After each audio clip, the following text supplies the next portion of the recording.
കോഴിക്കോട് പയ്യോളി സ്വദേശിയായ ഗർഭിണിയുടെ മരണത്തിൽ ദുരൂഹത ആരോപിച്ച് ബന്ധുക്കൾ. ഭർത്താവ് നവാസ് യുവതിയെ നിരന്തരമായി മർദ്ദിക്കുന്നുണ്ട് എന്ന് ബന്ധുക്കൾ റിപ്പോർട്ടറിനോട് പറഞ്ഞു. യുവതിയെ നവാസ് ഓട്ടോ ഇടിച്ച് കൊല്ലാൻ ശ്രമിച്ചിരുന്നുവെന്നും ആരോപണമുണ്ട്. 1.5 മാസം മുൻപ് പയ്യോളിയിലെ വീട്ടിൽ ഷമീമയെ അബോധാവസ്ഥയിൽ കണ്ടെത്തിയിരുന്നു. കൊയിലാണ്ടി പോലീസ് സ്വാഭാവിക മരണത്തിന് കേസെടുത്തു. പിന്നെ അവനിൻ്റെ മുന്നേ അവളെ വണ്ടി ഇടിച്ച് കൊല്ലാനെല്ലാം നോക്കി. എനിക്ക് അതിൻ്റെ പൊട്ടും ഇതെല്ലാം ഉണ്ട് കാലുമേൽ. നല്ല ബുദ്ധിമുട്ടായിരുന്നു. ഇത് വെറും കള്ളം കുടിച്ച് വന്ന് വെറും ഇതന്നെ പ്രശ്നം. അന്വേഷണം വെച്ചിട്ടുണ്ടെങ്കിൽ അവക്കെന്താ പറ്റിയതെന്നുള്ളത് ഞങ്ങൾക്ക് തെളിയണം. പിന്നെ മുറിഞ്ഞ പാടെല്ലാം ഉണ്ട്, അന്ന് ഇടിച്ചിട്ട് മുറിഞ്ഞ പാടെല്ലാം ഉണ്ട്, ശരീരത്തിലുണ്ട്. കള്ളു കുടിച്ച് ചൂട് പിടിച്ച് തോന്നിയാസം വിളിച്ച് പറയുക.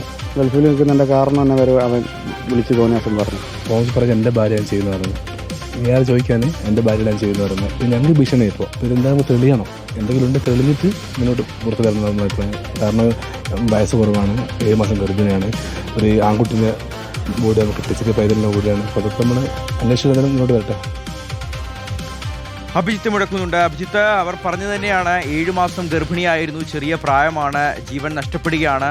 അപ്പോൾ ഈ ഷമീമയുടെ മരണത്തിന് പിന്നിൽ ഈ നവാസ എന്ന ഈ ഭർത്താവിൻ്റെ നിരന്തരമായിട്ടുള്ള ഉപദ്രവം, ശാരീരിക മാനസിക പീഡനമാണ് എന്ന് തന്നെയാണല്ലേ ഈ കുടുംബവും നാട്ടുകാരും എല്ലാം കരുതുന്നത്?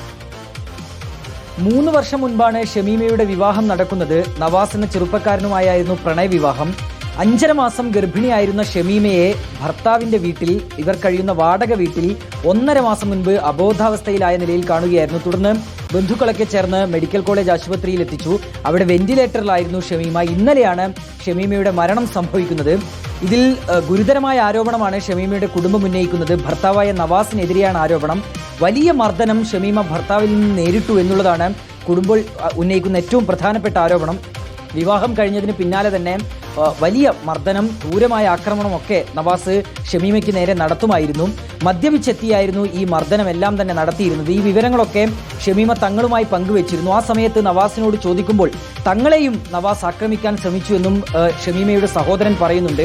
ഓട്ടോറിക്ഷ ഇടിച്ച് ഷമീമയെ പരിക്കേൽപ്പിച്ചു. ഷമീമയുടെ ശരീരമാസകലം ഇങ്ങനെ ക്രൂരമായി മർദ്ദനമേറ്റതിൻ്റെ പാടുകളുണ്ട് എന്നും കുടുംബം ഏതായാലും ആരോപിക്കുന്നുണ്ട്. നിലവിൽ ഇപ്പോൾ അസ്വാഭാവിക മരണത്തിനാണ് കൊയിലാണ്ടി പോലീസ് കേസെടുത്തിട്ടുള്ളത്. കുടുംബത്തിന്റെ ആരോപണങ്ങളിൽ വിശദമായ ഒരു അന്വേഷണം നടത്തുമെന്നുള്ള കാര്യം ഏതായാലും കൊയിലാണ്ടി പോലീസ് വ്യക്തമാക്കുന്നുണ്ട്. ഷിഹാസ്. ശരി അഭിജിത്ത്.